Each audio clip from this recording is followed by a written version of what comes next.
Good morning po sa inyong lahat. Panibago na naman tayong update para sa pang 2 PM no, sa September 19, 2024 sa study guide and style combination mga ka-idol. So ito ang kabuhang result kapon sa Swordfish National. Sa 2 PM is 495, sa 5 PM is 293, 9 PM 064. 4D 1926 at sa Mindanao area last to is 26 mga ka-idol no. So disclaimer lang sa tayo dito sa ating mga guide. Ito po ay isang analyze prediction lamang. Walang nakalam kung ano ang basa bawat po sa piso.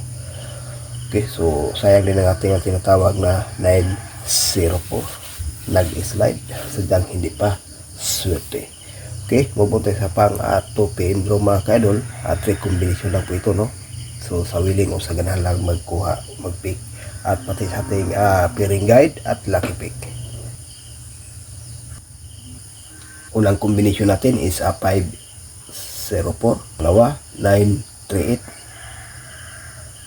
pangatlo 820. Dito sa ating 3 combination may base tayo ditong 504 saka 938. Yan ang ating para sa 2 PM no mga ka-idol no. So sana po ito ay hindi mag-slide. Copy, may bahagi tayong base pairing guide.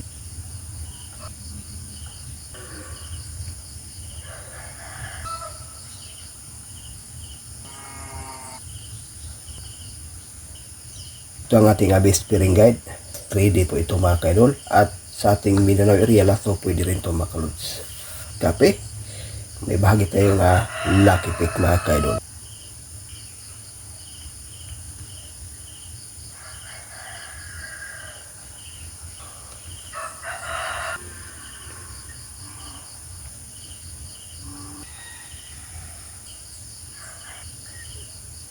Ito ang ating lucky pick.